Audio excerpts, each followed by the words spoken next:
travaux de thèse intitulés Essais de lutte biologique contre les principales maladies fongiques de la lentille. Pour cela, on a opté pour un plan en commençant par une introduction qui traite la problématique du sujet, une partie expérimentale où on va s'étaler sur les résultats obtenus, y compris une étude sur la rouille de la lentille dans le nord-ouest algérien, un isolement et identification des champignons associés à la lentille, une étude sur 2 champignons bipolaris et macrophomina, et un essai de lutte biologique. Et enfin, on va terminer par une conclusion et des perspectives. Alors, les légumineuses alimentaires occupent une place très importante dans le système agricole et l'agroéconomie de plusieurs pays du monde.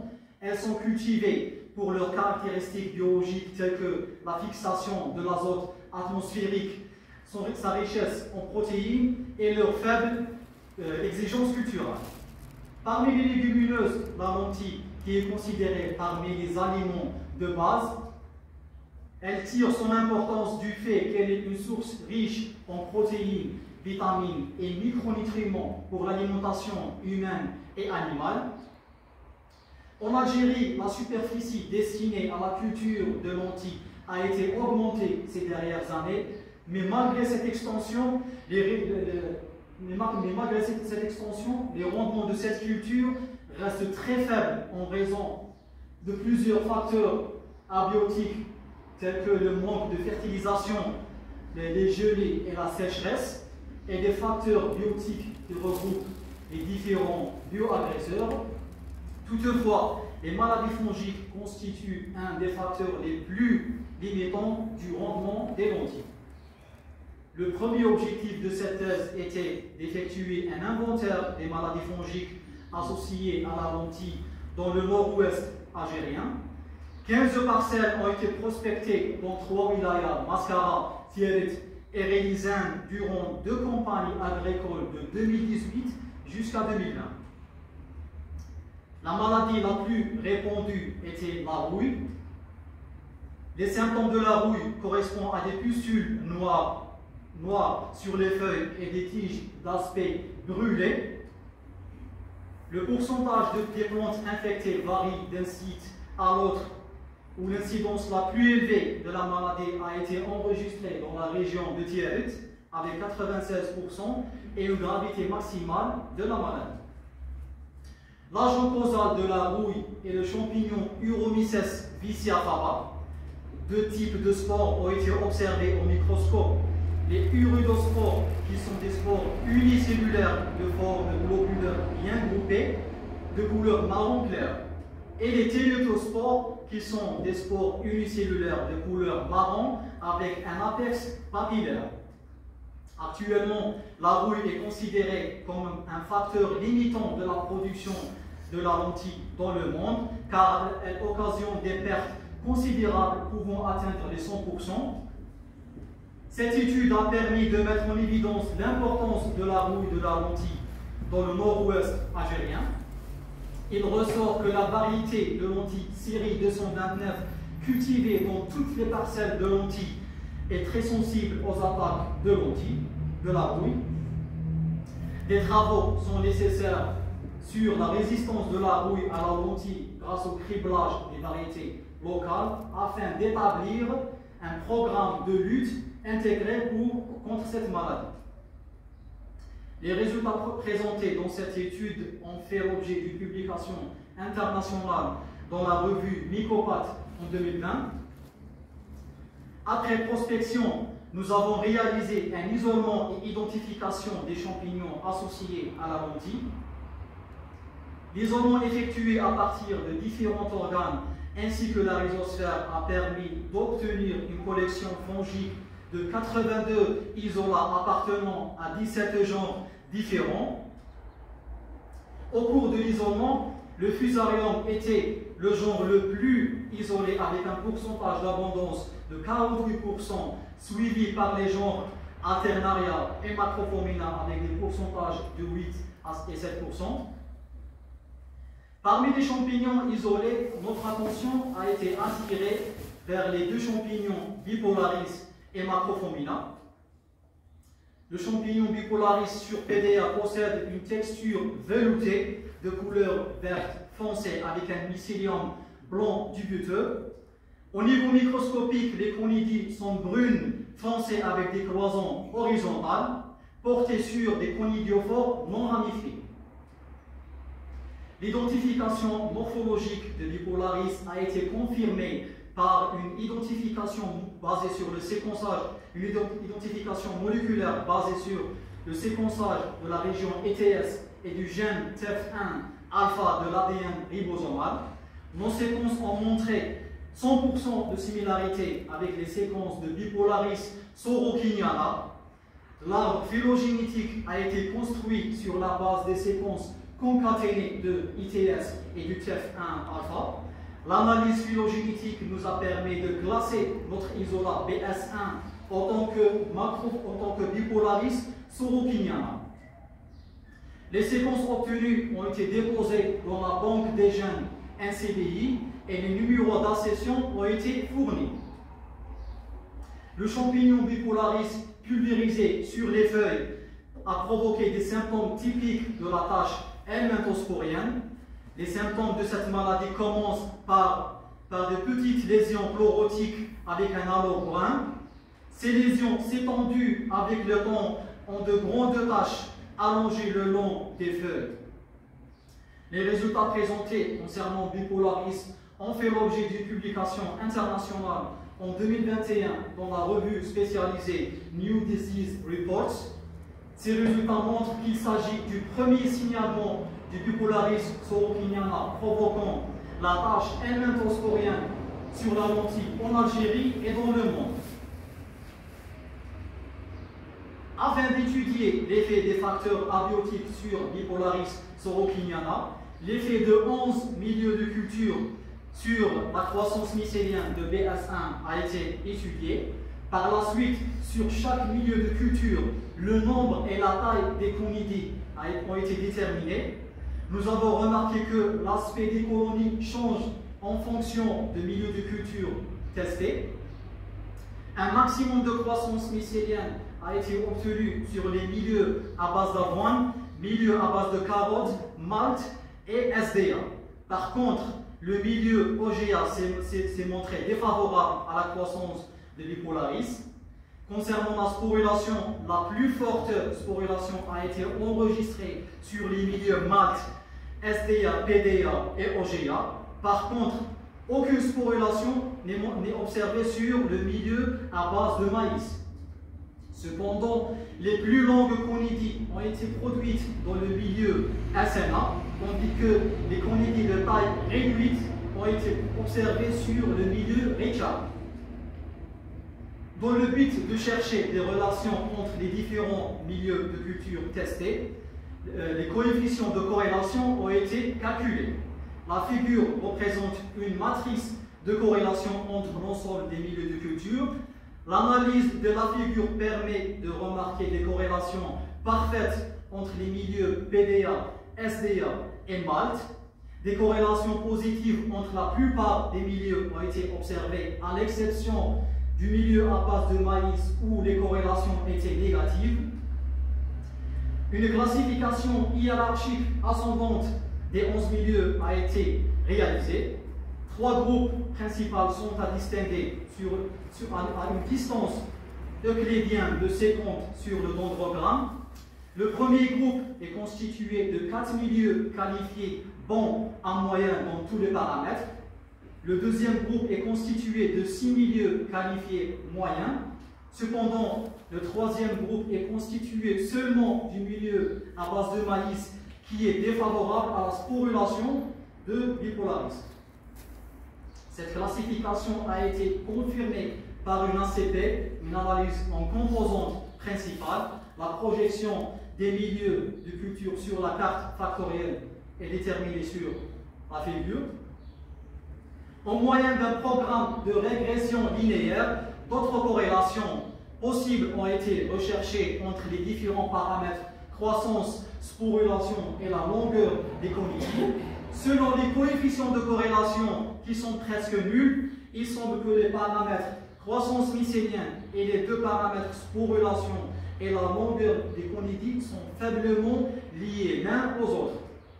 Par contre, le coefficient de corrélation obtenu entre la sporulation et la longueur des conidies est égal à 0,4, ce qui signifie une relation moyenne entre les deux. Le développement de bipolaris a été étudié sur une gamme de température de 4 à 40, puis une gamme de pH de 4 à 10. La croissance mycélienne a été déterminée le 2e, le 4e et le 7e jour après incubation. Les résultats montrent que la température 30 est optimale pour la croissance de bipolaris. Par contre, aucune croissance n'est observée aux températures 4 et 40 degrés.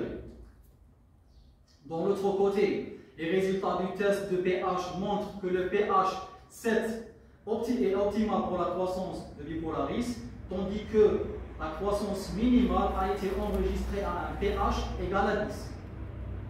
Les résultats obtenus indiquent que pour un meilleur développement de bipolaris, le champignon préfère des milieux de culture riches en azote et en sources de carbone. Les deux sources sont disponibles en grande quantité dans les milieux à base d'avoine, SDA et malt.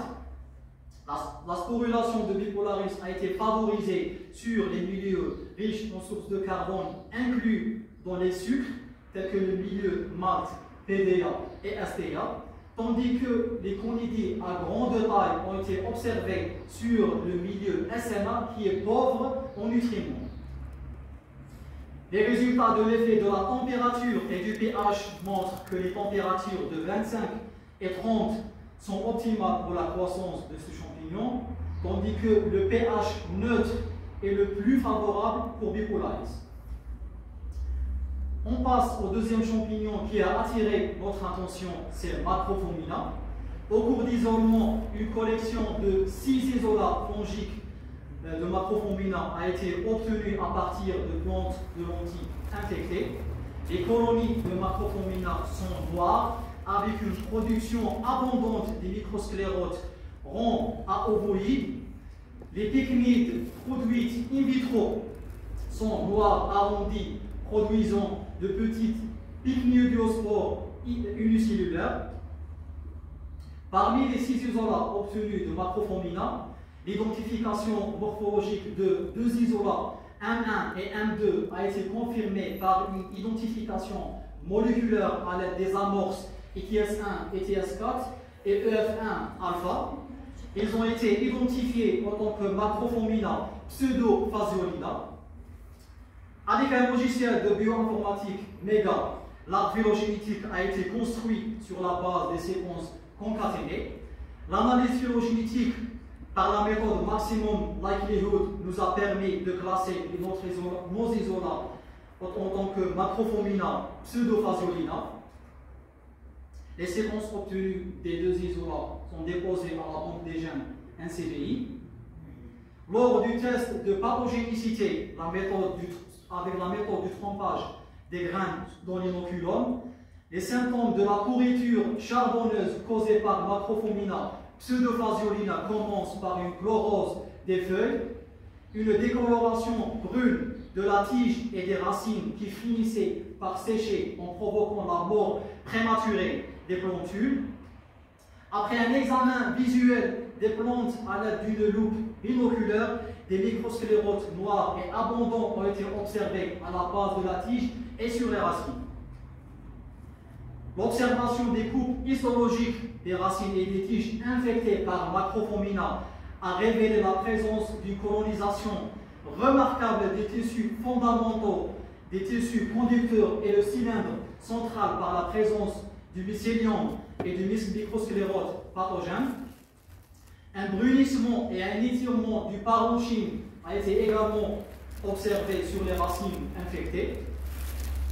Les résultats concernant Macrophomina ont également fait l'objet d'une publication internationale en 2021 dans la revue spécialisée Australasian Plant Disease Notes.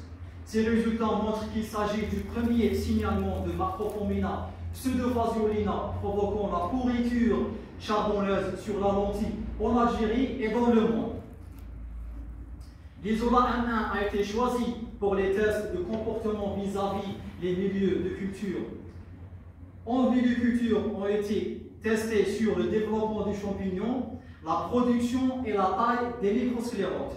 Nous avons noté également que l'aspect des colonies change en fonction du milieu de culture testé. La croissance de Macrophomina a été maximale et rapide sur la plupart du milieu de culture. La formation des microsclérotes a été abondante sur les milieux à base de carottes, malt et PDA. Par contre, une formation minimale des microsclérotes a été observée sur le milieu SMA. Concernant la taille des microsclérotes, les plus grandes microsclérotes ont été observées sur le milieu Richard, milieu avoine et OGA, tandis que la taille minimale des microsclérotes a été observée sur le milieu SMA. Les coefficients des corrélations entre les 11 milieux de culture ont été calculés. L'analyse de la matrice de corrélation permet de remarquer de fortes corrélations entre la plupart des milieux indiqués par la couleur rouge foncé. Aucune corrélation négative n'a été observée, tandis que la plus faible corrélation a été observée entre le milieu à base de carottes et les milieux SMA et SDA. La classification hiérarchique ascendante des 11 milieux de culture montre 3 groupes à distinguer à une distance euclidienne de 80. Le premier groupe est constitué de 5 milieux de culture qui ont enregistré une production abondante des microsclérotes. Le deuxième groupe comporte 4 milieux qui ont enregistré une production moyenne à faible. Et le troisième groupe qui comporte les milieux SMA et maïs, avec une faible production de microsclérotes de taille réduite. Cette classification a été confirmée par une ACP. La projection du milieu de culture a été déterminée sur la figure. Le programme de régression linéaire nous montre qu'il y a une faible relation entre la croissance mycélienne et la formation des microsclérotes. Par contre, il n'y a aucune relation entre la croissance mycélienne et la taille des microsclérotes avec un coefficient de corrélation négatif. Cependant, la formation et la taille des microsclérotes sont faiblement liées. L'effet de différentes températures et du pH sur la croissance mycélienne de Macrophomina a été déterminé sur PDA. Les résultats montrent que les températures 35 et 30 sont optimales pour la croissance mycélienne de Macrophomina avec une formation abondante des microsclérotes. Par contre, une faible croissance accompagnée d'une absence de formation des microsclérotes a été observée à des températures de 10 et 40 degrés. Cependant, la température 4 degrés semble être létale à la croissance de Macrophomina. Concernant l'effet du pH, Macrophomina a montré une adaptation impressionnante sur les différents gradients du pH de 4 à 9. La plus faible croissance est notée sur le pH égal à 10 et le nombre maximal des microsclérotes est enregistré à un pH 7 et 8. Contrairement à ce qui est enregistré pour Bipolaris, le taux de croissance de Macrophomina est très élevé sur tous les milieux de culture. Cela indique que ce champignon peut utiliser une large gamme de sources de carbone et d'autres éléments nutritifs. Cependant, le nombre et la taille des microsclérotes est beaucoup plus affecté par ce paramètre. La formation des microsclérotes semble également favorisée sur les milieux riches en sources de carbone tels que les milieux malt et PDA. La taille des microsclérotes a été importante sur les milieux riches en potassium et en magnésium tels que le milieu Richard et le milieu à base d'avoine. Les tests de température sur Macrophomina ont montré que ce champignon clairement préfère des températures élevées. De même, ce champignon a montré une adaptation impressionnante sur une large gamme de pH. L'isola de Macrophomina M1 a été choisi pour les tests in vivo concernant la liste biologique. Dans ce contexte, on a pu isoler une collection de 7 isolats présentant des caractéristiques macro et microscopiques de Trichoderma. Selon l'aspect microscopique, ces isolats appartiennent à 3 espèces: Trichoderma longibrachiatum, Asperilum et Viridé. Les isolats obtenus ont été évalués pour leur effet antagoniste vis-à-vis Macrophomina. Les résultats ont montré que l'isolat T10 est le plus performant dans la confrontation directe avec un taux d'inhibition de 72%.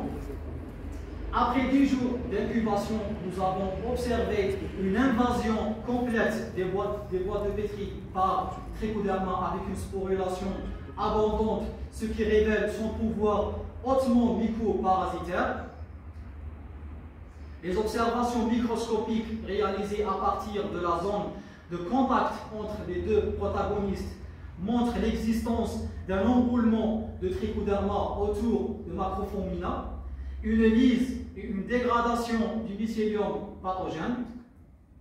Et en plus de la croissance mycélienne, le nombre et la taille des microsclérotes de Macrophomina a été affecté par la présence de Trichoderma. Une production minimale de microsclérotes est observée à la présence de T10 en provoquant une réduction de 68% par rapport aux témoins. D'autre part, les microsclérotes de taille réduite ont été observées également en présence de T10. L'isolat de Trichoderma T10 le plus performant a été identifié par une approche moléculaire. Les séquences obtenues ont montré une similarité de 100% avec les séquences de Trichoderma longibrachiatum. L'analyse phylogénétique a confirmé l'identité de cet isolat en tant que Trichoderma longibrachiatum. Ensuite, les séquences obtenues ont été déposées dans la banque des gènes NCBI. Les 7 isolats de Trichoderma ont été évalués pour leur capacité à solubiliser le phosphate, à produire de l'acide indole acétique, l'AIA, et de produire de l'ammoniac, NH3. Dans ces tests, il s'est avéré que l'isolat T10 est aussi le plus performant. Les essais in vitro concernant les activités enzymatiques ont révélé que tous les isolats de Trichoderma ont la capacité à synthétiser un cortège des enzymes hydrolytiques, y compris l'amylase, chitinase, pectinase, ligniniase et cellulase. La matrice de corrélation nous a permis de remarquer des fortes corrélations ou bien des corrélations positives entre la plupart des tests réalisés sur Trichoderma, à l'exception des deux tests chitinase et amylase où les corrélations étaient négatives. Une classification a été réalisée par une ACP en 3 dimensions. Les axes 1, 2 et 3 représentent une totalité de 86% d'informations. L'analyse de données indique une corrélation négative entre les tests amylase et chitinase avec le reste des tests. L'analyse de cluster bidirectionnel fournit le résumé des relations globales entre les tests étudiés par rapport aux isolats de Trichoderma. La couleur de chacun des blocs sur la carte thermique représente les pourcentages de l'efficacité des isolats. Pour les tests appliqués au Trichoderma, 2 groupes sont à distinguer. Le groupe 1 est constitué des tests chitinase et amylase, tandis que le groupe 2 est constitué du reste des tests. Dans l'autre côté, le dendrogramme des isolats de Trichoderma révèle la présence de 3 groupes. Le premier groupe est constitué de 2 isolats T10 et T3 qualifiés bons avec une bonne activité dans tous les paramètres. Le deuxième groupe est constitué de 3 isolats avec une activité moyenne. Et le troisième groupe qui comporte les isolats peu actifs. Trichoderma longibrachiatum T10 a été sélectionné pour tester son efficacité in vivo contre la pourriture charbonneuse causée par Macrophomina pseudophaseolina. La variété utilisée pour ce test est la variété dite série 229. La concentration de trichoderma a été ajustée à 10 puissance 8 conigués par millilitre. La concentration de macrophomina a été ajustée à 10 puissance 4 microsclérotes par millilitre. Et les graines traitées par trichoderma et inoculées par trichoderma et M1 ont été soumis dans des pots en plastique avec un mélange de terre végétale et de tourbe. L'estimation des symptômes a été effectuée 40 jours après le semis. Les résultats montrent que les premiers symptômes ont été observés. Les premiers symptômes de pourriture charbonneuse ont été observés 16 jours après inoculation, avec une incidence maximale de 100% et une gravité maximale aussi avec 5 sur 5.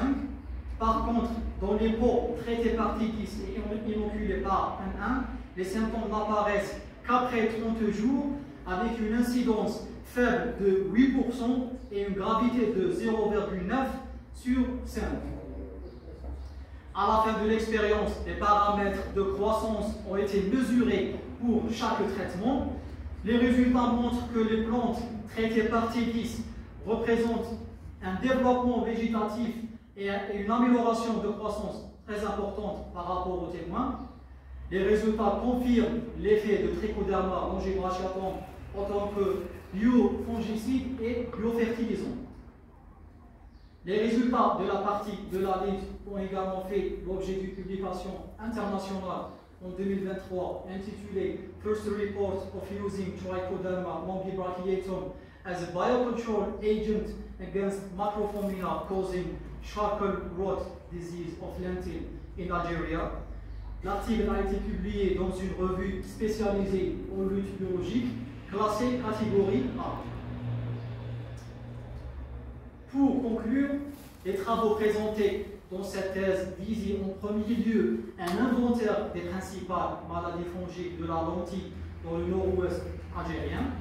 La rouille de la lentille causée par Uromyces viciafaba a été la maladie la plus rencontrée lors des prospections.